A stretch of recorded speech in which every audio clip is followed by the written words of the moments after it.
Well, let's continue and let's go further. Um, we are going to talk about literature is content.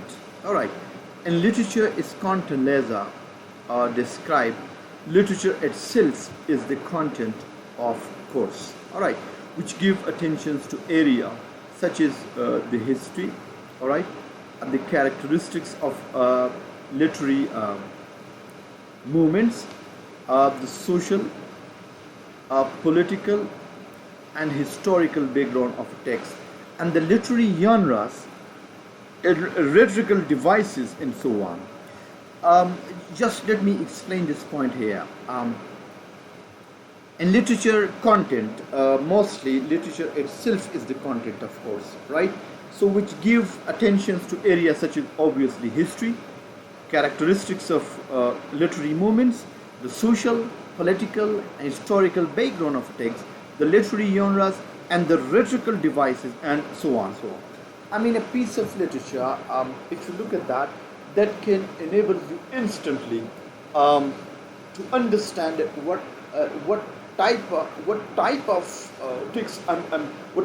text I'm going to talk on, and what type of era it is going to discuss. Like for example, every writer, every writer, he is the spirit of his age, and obviously even if a writer claims, there are claims regarding some certain writer like Shakespeare, like Chaucer, like Milton, that they are actually ageless, and they do not try, they are universally recognized as writers and poets. But still, I mean, they even refer to the from the spirit of age, because the age has a certain actually impact upon the writings of the, though they may not actually they may not actually refer in detail, but still casual references can come, and they can discuss about those things there. And so from that particular text, it can shows you, I mean, the social, the political, and even the historical background of a text as well, and even certain the literary genres there. For example, you can say that Chaucer, I mean, obviously started Old English and Middle English, and then we have different eras which are coming. Though Chaucer, Geoffrey Chaucer, he was one of the intelligent uh, poet of his age, and though he is also confer with the fatherhood of English literature, of English novel, because he gave such dimensions to the English literature, and he just did such innovations there, that he was conferred on the title of fatherhood and grandfatherhood. But I mean, claiming fatherhood and grandfatherhood, in fact, in a literature, this is something illogical. But it doesn't mean that in literal sense, but it means that the contribution of so and such writer has been immense. So therefore, such titles are frequently conferred upon such a literary figure. So I mean, looking, because literature is the content, it contains information which enables you to look at such things there. And he further added that the amount of background information about the text given depend on different factors, such as the time available, all right, to what extent the text refer to specific historical events, all right, and the interest of students in literary characteristics of a text. So therefore, such information a text can carry, and if that is looked, I mean, from a deeper eye and from a deeper concentration. So literature is important, is a medium to preserve the cultural and artistic heritage. Remember, uh, literature normally is a medium which preserves the cultural life of any nation, any people, anywhere in the world. All right. And similarly, it also preserves the artistic heritage, you see, of the.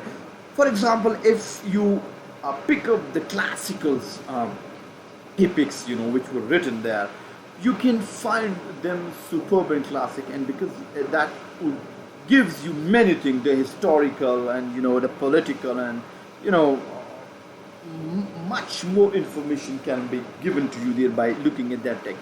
So thus we can say that literature, that is a solid medium for preserving the cultural and the artistic heritage. The cultural, and remember, these 2 points are very very important, very very important, my dear student. The literature is just I'm underlying this sentence again, and you have to look at, and this is $100 million sentence, that literature is important, is a medium. Literature is important, is a medium to preserve the cultural and the artistic heritage, because you can find, the cultural information and the artistic heritage there and that. So therefore it is a central place in the study of humanities in colleges and university of the Western world, because since literature is a potential medium for preserving the culture and the artistic, so it has got much regarding the human. So that should be the part in every college and every university curriculum. All right. And remember, as the teaching practices, the model has been associated with a more teacher center. All right, this is mostly more teacher center, because the teacher, he comes and he tries to explain, certain content of literature to his student. So this is more and transmissive pedagogic mood. Mostly the transmission is taking place actually in this particular mood, because the teacher comes, like for example, if I teach you Canterbury Tales, or if I teach you Paradise Lost, or if I teach you any other literary piece like Jonathan Swift Gulliver Travels, or Howard Ends, A Passage to India, Lord of the Flies, or any other such novel or such literary, or like for example, if I teach you poetry from Coleridge, Kubla Khan, or his lyrical ballads, if I teach you there, like if I teach you Sir Philip Sidney, all right, or if I teach you Edmund Spencer work, right, or if I teach you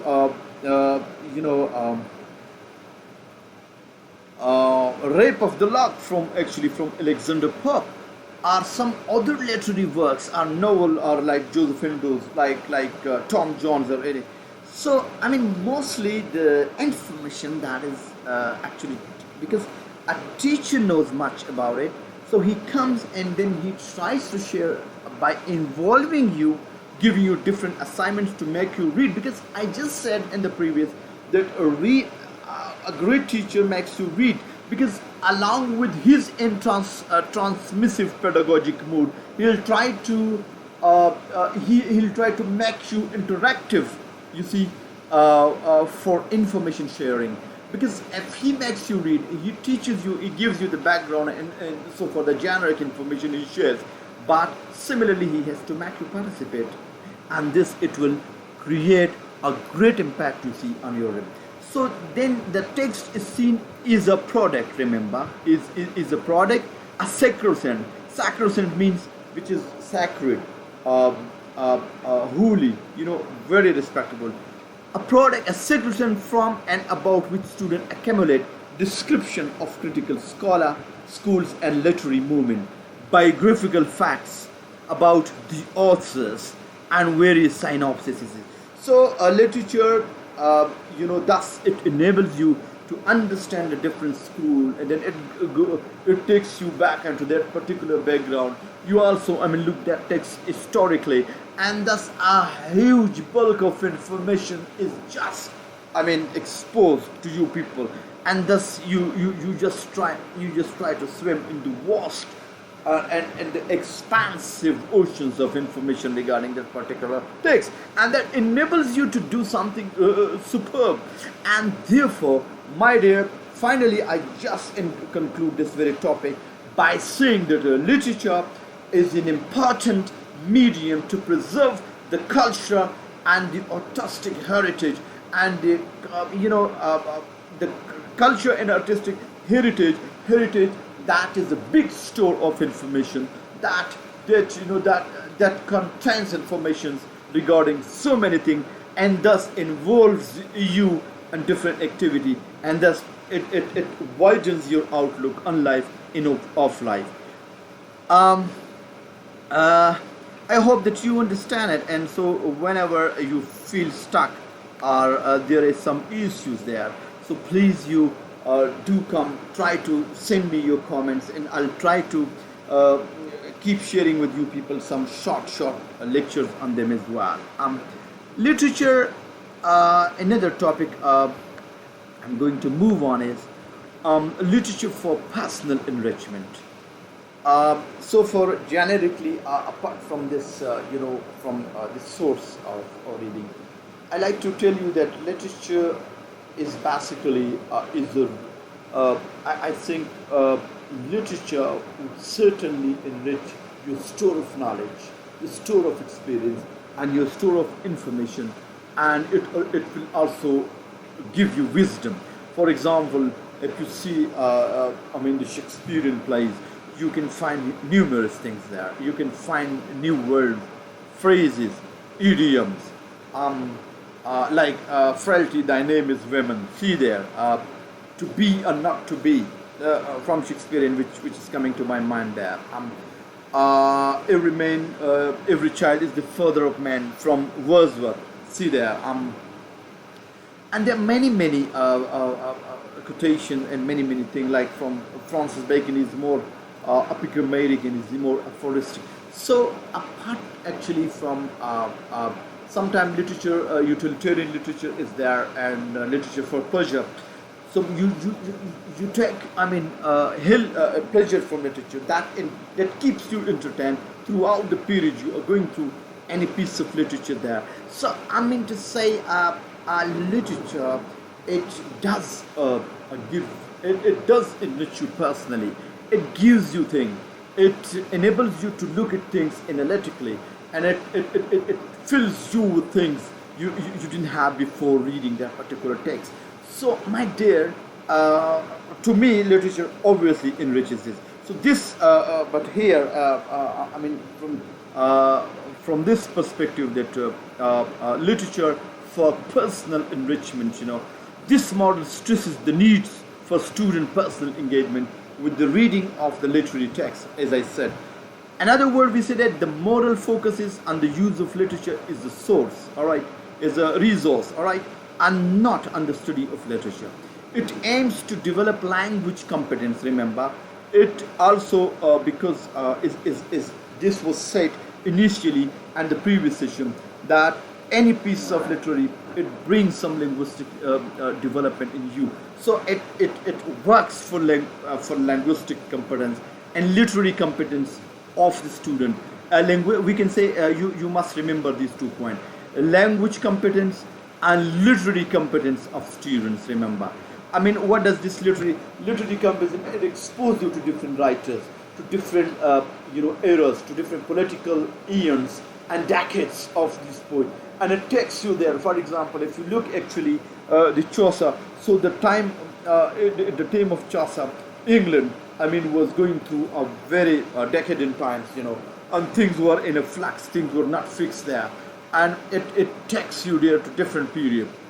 And if you look at this Shakespearean literature, you can see Elizabethan literature there. You can find a passions, you see, for men over there. So it means it gives you linguistic, and as well as it gives you literary competence, and is better expressed in terms of the pleasure. It gives you pleasure as well, and thus the personal fulfillment which came out of reading of literature and the making of literary text to one's own. Like Makishi says that when you look at this literature, it gives you pleasure. For example, if you go through Shakespearean tales, you feel enthralled until and unless you finish the work. And if you look at Milton, the same thing is there, and it involves you, to read it and to finish the text, there. And such thing, for example, if you look at Shakespeare, King Lear, I mean, that gives you very empathetic feelings there when you look there in initially. I mean, that reading in inherits in you a kind of hatred for the father who does injustice to the youngest daughter. But later on, for the same man who has done injustice to his daughter, you develop a kind of impending feelings actually for that old man, because he is maltreated, you see, by his own daughter, and that's a kind of ethos is developed. So I mean, such type of literature creates in you, a kind of a kind of feeling, and even sometimes you can also get some personal fulfillment and development as well. And most of the Shakespearean poetic justice is sometimes done. So this also gratifies you there, your feelings. All right. And further, she says, I just to move on there. The model also emphasizes the necessary, remember, the necessary and pedagogical value of expanding student critical awareness so that they become critical reader of it. It develops the the students' critical awareness, and thus they become very good critical reader of literary text. So in this way, students are not turned into passive accumulators of information. All right, accumulator means who accumulates, who gathers, who gets some information of whatever is being told to them. Rather, they in such classes and literary approaches, students do not merely become accumulator, rather they become, you see, the gatherer of knowledges and wisdom as well, and they become critical thinker. All right, so I had to move finish, because then the text is the video is not saving, which obviously wastes my time more. Lazar weave literature is beneficial for encouraging students to draw on their own personal experiences. All right, remember, literature beneficial for what? For drawing their own personal experiences, feelings, remember, and opinion. So these things are developed in students after going through literature, and they become mostly vocal, and they try to voice actually their thoughts and opinions and feeling and personal experiences after going through. And the student become active participant. Obviously, it has been said before, intellectually, remember, their intellect improve emotionally in learning English, and which also accelerate acquisitions. Apart from that, the model also focuses on pedagogical role of the teacher is an enabler for the transmission of knowledge.